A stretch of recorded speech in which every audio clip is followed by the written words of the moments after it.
murakoze.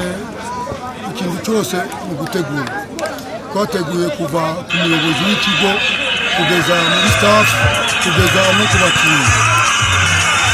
no ku bakinnyi twarongeye abandi imbaraga nshasha.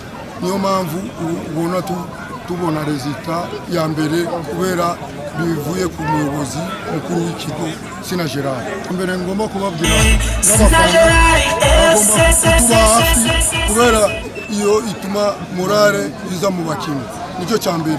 Ikindi ni kwitabira imyitozo igenze neza n'abakinnyi bakumva batoza ndakibuza. Tugomba uyu mwaka tugomba kwitegura kubera umuyobozi mukuru w'ikigo yatubwiye tugomba kuza mu enye za mbere muri mwaka. Uyu mwaka intumbero dufite ni kuba muri enye za mbere kubera iyo tubaye muri enye tugomba kwikarifya mu playoff.